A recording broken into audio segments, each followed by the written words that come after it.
Are we live finally? Is this working? I don't know if this is working. Okay. I think we're working now. Let me just double check because it's no sense in talking to nobody if this isn't working.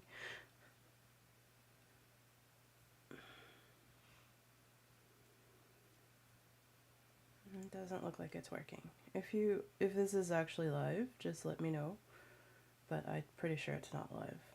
So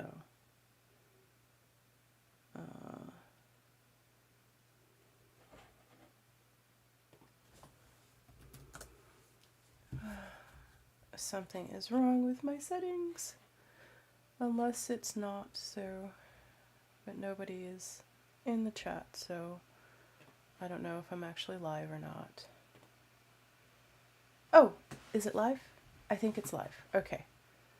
I think finally technology is working. Oh, yes, it's working. Okay, sorry guys. So I don't know what's wrong with like my settings for the multi-stream. I like just did like a 45-minute and then I realized YouTube is not even working. And so yeah, so I thought it wasn't. So it took me a while. I like took Twitch off because like, you know, I have a little bit bigger presence on YouTube. So I really wanted the YouTube stream to really work. But so yeah, so if you are here and you don't know me, my name is Anna, as you can tell by my channel name. And we're going to go to Japan again. So my toddler probably will be coming barreling in here any moment, so I don't know how long this will be. But talking about my toddler, my parents said they'd watch my daughter again. I mean, they're always happy to watch my daughter because, you know, they love their grandbaby. But, you know, it's getting all of our schedules because my parents had planned a cruise in the fall. And then, you know, it was like, you know, me and my husband were like, well, when should we do this? So we finally figured it out. We haven't bought plane tickets yet, but we were looking at actually dropping my child off and then heading out of Raleigh Airport instead of where we are. So looking at a few flights options and yeah, so apparently it's not like too much cheaper to fly out of Raleigh, but it is like a smidge, like a couple dollars, not like hundreds of dollars, but so we are going to look into our flights. You know, and if you are like working with a travel agent, like have the dates in mind. I've had so many people like, oh, we can go within 6 months, like, and then I would pick dates, and they're like, oh, we can't do that. Oh, we can't do that. So now that I have my dates in mind, it's always harder to plan my own personal travel than it is for a client, though, because like when I listen to a client, I'm like, oh yeah, I know exactly what I want for my client, you know. And then when it comes to my own personal trips, I'm like, huh, what do I do? What do I want? It's like, huh. So there are a few things that I definitely want to get accomplished this trip. You know, all these trips are business trips for me, you know, but I also get a lot of vacation time because it's amazing and it's Japan. So, so for one, me and my husband want to go back. Well, not go back. My husband's never been to Japan, so I can't say we. But he really thought the Awaji Island looked cool from my experience. So I realized that my mic is behind me. I try to put my mic somewhere else. I guess I should put it in front of me since... Sorry about that, guys. But the Awaji Island experience was so awesome, and I want to lose enough weight to go down the zip line. So we're going to do that again. I kind of want to do a different cottage, but my husband really wants to see the Godzilla one in person, so I'm like, oh, okay. I mean, not that I'm like going to like be like no to Godzilla, you know, but I was like, oh, do you want to do the Hello Kitty one, or they're having a new Demon Slayer one, and or even the Naruto. I've never watched an episode of Naruto, but we'll probably do the Godzilla one. So, but we're gonna start in Tokyo. I'm thinking Ginza. I think I want to do the Ginza section. And then after we do, and I don't really know what we're going to do in Ginza. I definitely, the Tsukiji market, we'll just do that. Let's get our little tourist card out of the way. I know it's been a little, there's like this one sushi restaurant, I can't remember it off the top of my head, that I want to try. It's not in Ginza, but it's like close-ish to Ginza. And then I wanted to, I don't know, do a few other restaurants that I've had on my hit list. And, you know, maybe we'll go to the Skytree. My husband is a Pokemon fan, so maybe we'll go back to the Pokemon Cafe, or maybe go to the one in Osaka instead. Sorry, guys. So, you know, like, to be honest, like, I really don't, I mean, I don't know what he wants to do. Like, I did want to go get, like, the Totoro cream puffs, at that shop. I think it's owned by his sister-in-law. I didn't get to go last time because it's not exactly like a quick trip. You know, I think it's like it's a little half-day trip to go out there. But I want to see that, like, the Neko temple. I forgot what it's called. I'm like not firing. It's too early. But I want to try to do that. And then I don't know, it's just like Tokyo is so big.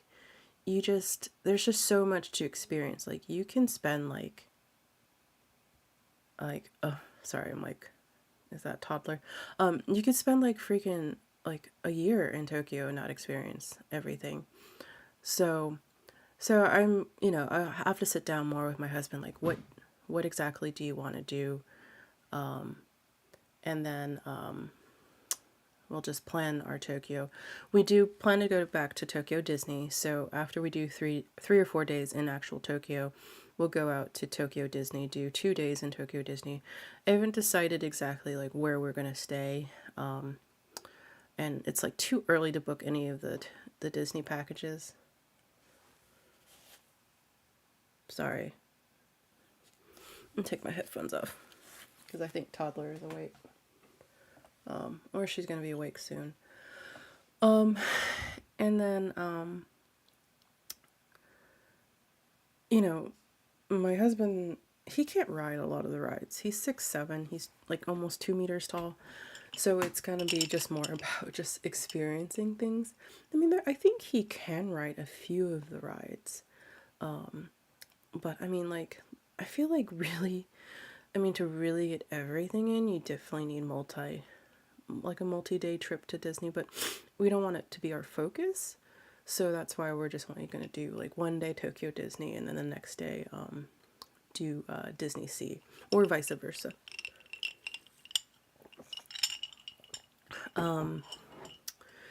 After that, I feel like we need an onsen. I really did enjoy the onsen that we went to a Ryokan last time, but I think might try somewhere else. So this was a pregnancy dream that I had. So when I was pregnant with my daughter, I had a dream that I was in a private onsen in our room, and it had a view of Mount Fuji. And ever since then, I've wanted to do that, you know. And I didn't do it last trip because I was like, well, that dream was with my husband. So since my husband wasn't with me, I was like, I'll just save that. So I ended up going to the onsen that my friend suggested, and amazing experience. Check out that video. And so I was like, where else should I, like, and there are lists, like, so I have a list of 16 ryokans with Fuji views, or 16 Mount Fuji ryokans with private outdoor onsens, because, you know, I didn't mind the public bath experience. Actually, I was like the only one there, but it was just like nicer to have it in your room because it's just more relaxing, and also you don't have to go anywhere. I mean, you have to go to the ryokan, but you don't, like, you know, like, you can just get naked, get in your pool, your own, I mean, not your pool, but your own private onsen. And I hear some of them actually have onsen water and some is just hot tap water. I mean, honestly, like I'm not that picky. So, but whew, I definitely want to try and make that happen. Like the one that I was looking at, where is it? Is it on here? This website? I mean, it has to be on Konakonsu. That was like the one that I've been eyeing. But I mean, to be honest, it will just really depend on, can I book it? How much does it cost? If it's going to be like $1,200, it's not in the budget. But if it's like $600, I can pull $600 for the two of us, especially because they include like dinner and breakfast. And then we'll just do some sightseeing.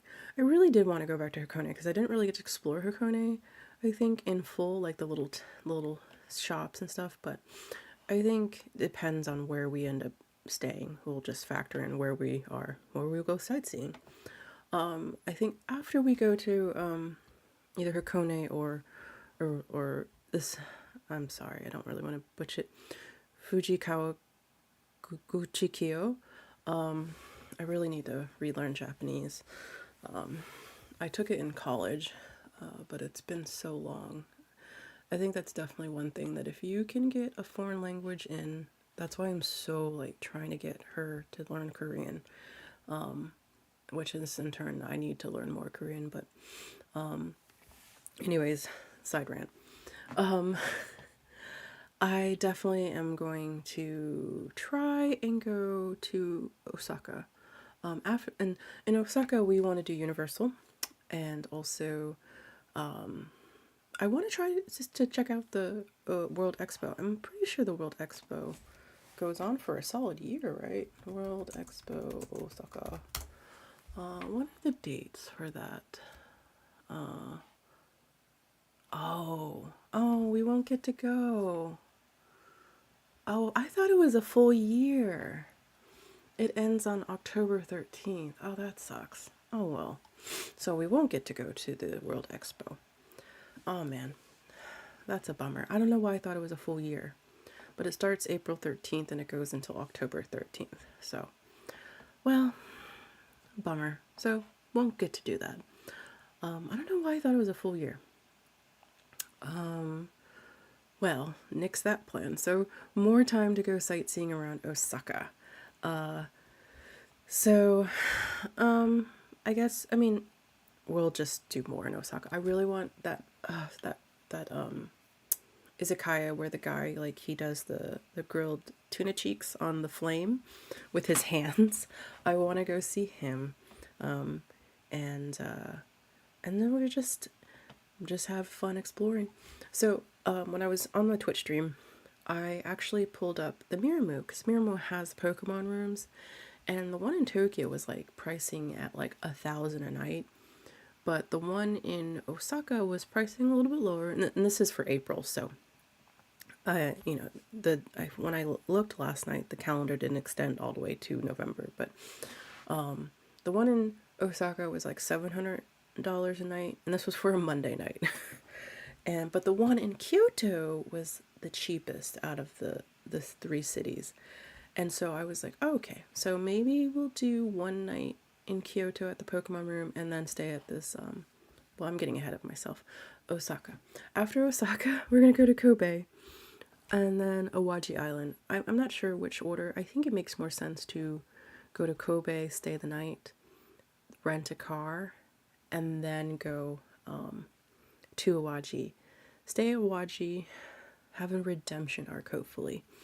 And, because I didn't get to zip line. And, let my husband see it.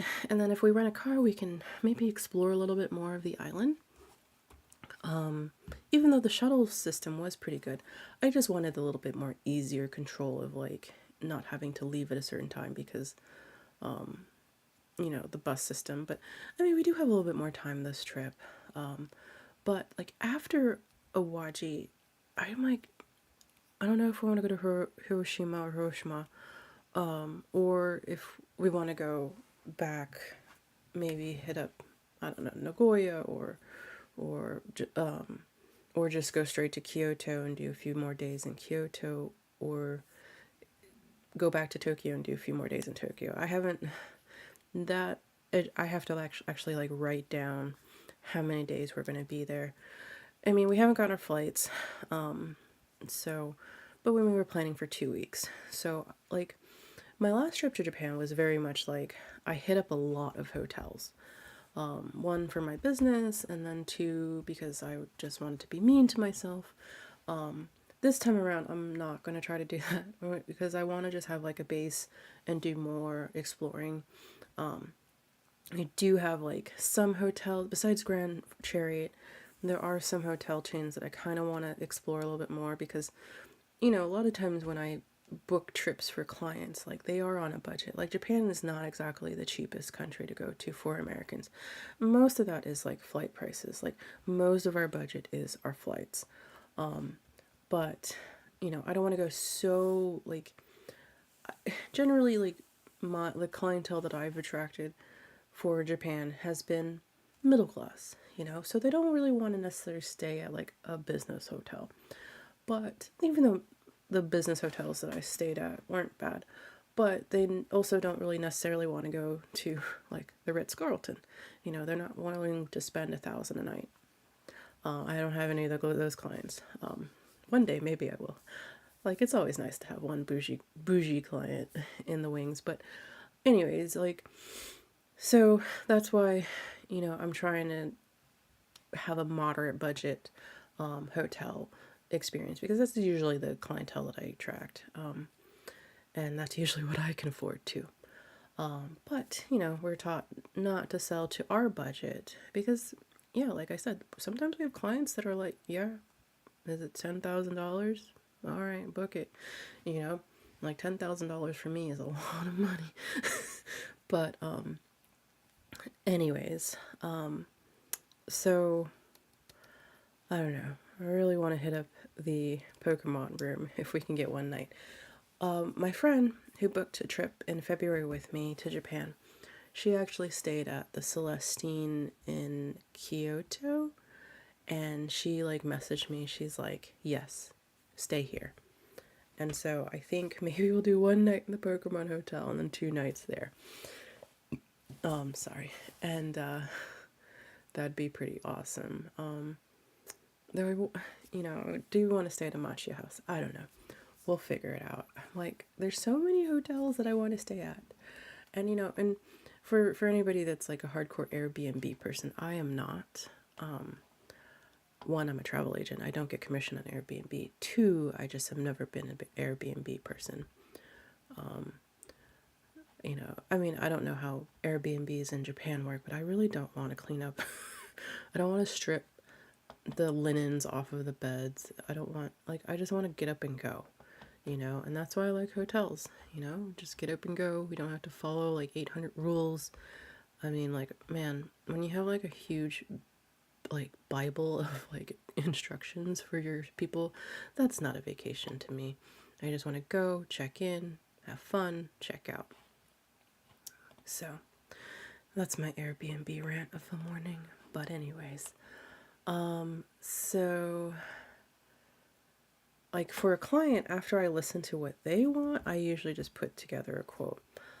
Sometimes I use a supplier that will like, do everything. Well, not do everything, but like, like have private tours and stuff like that and everything. Or I put it together as either or. And then like, but for my own trips, I'm like always like this, like I don't know what I want. Usually if I like hear a client, I like bang it out. Like I know exactly like this is the hotel, this is like where I like the tour I suggest. But for me, I'm like, I don't know what to do. I need my own travel agent. I should do that one time. I should like have like a challenge with another travel agent. I design a trip for them, they design a trip for me, and we'll do it. That's actually, so if you're a travel agent watching, let me know. That might actually be a fun little challenge. But so yeah, that actually might be a fun. I don't know. I just really need to sit down and like put down an itinerary and I mean, to be honest, like I got approval from Mama on Friday, so and it's Sunday, so I really haven't had too much time to put together anything. Most of these I can book in my system, and not have to prepay. Like there's a deposit, but there's no like, I don't have to pay for the entire thing. The only ones that do require that, I think one of the onsens I was looking at requires full payment at booking, but they book 6 months out, so it's too early for November. Grand Chariot requires, I think, I'm pretty sure Grand Chariot requires full payment as well. And they are booking this far out, but usually the Godzilla room isn't like the high priority room. The highly booked room. It's the Naruto, so I think I can wait till a little bit later to book that one. So yeah, so minus the onsen and the Grand Chariot, I can in my system I can just do the little deposit to secure the rooms, and then I can pay them off until whatever the date. Usually it's 30 or 45 days before your trip. Payment is final, and then, or not final, but payment is due, and so I have some time before I can actually have to pay everything off. And so if you're ever working with a travel agent, some do payment plans. I say some because sometimes the terms might be, like if it's a non-refundable pay in advance room, usually those you do save money, but it's non-refundable and you have to pay in full. So you know, that of course is not a payment plan. Airline tickets usually don't have payment plans unless you do check out my reviews on Pay Later Travel or Airfordable.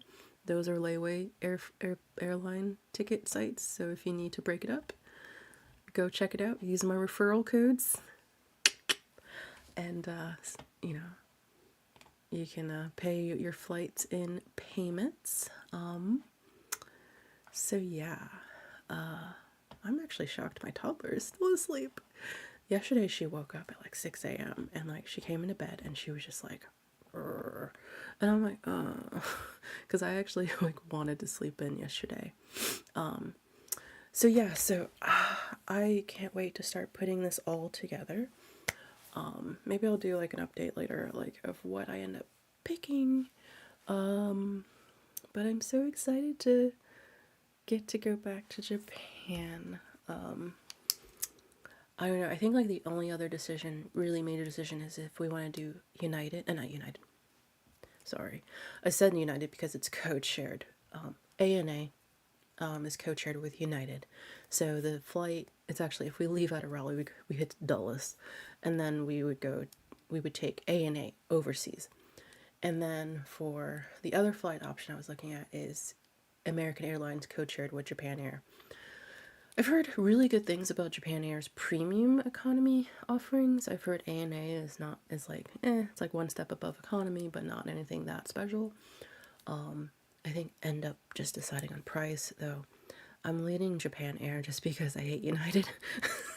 But no, not to disparage ANA. I know ANA is just with like the ugly cousin. But I really despise United right now. But that's a personal problem. But I can't wait to put everything together. And if you have any suggestions for me, like just like food, or like if you're curious about something, you're like, hey, can you do this experience? As long as it's not like $800 million, I'll be up for that. Like, so if you ever have suggestions, or if you're like, hey, Anna, can you go to this restaurant for me? Because you just want to, live vicariously through me, like leave me a suggestion. If we can swing it, we'll pull it up. Oh, Kyoto. Is it Kichikori, the omuraisu guy? I want to try that. If we can get in, I definitely want to do that. Because he just looks like an amazing showman.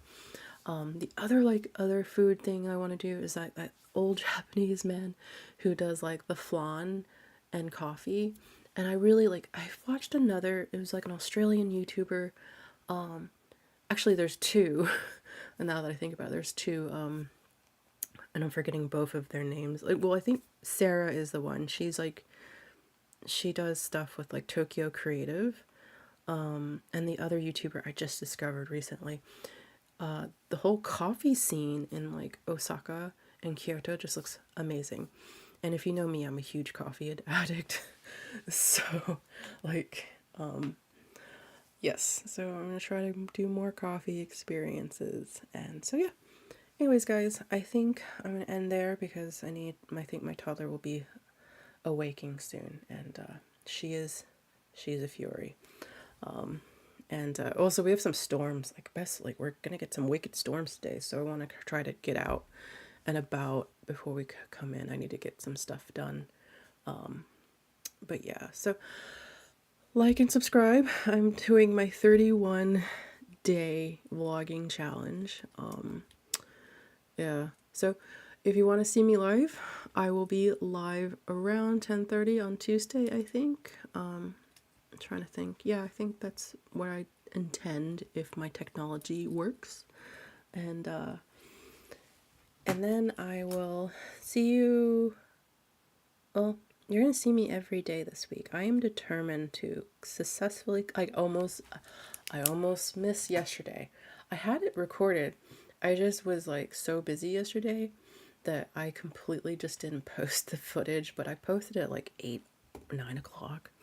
But anyways, have a good morning or afternoon or evening wherever you are or whenever you're watching this. So I'll talk to you guys later.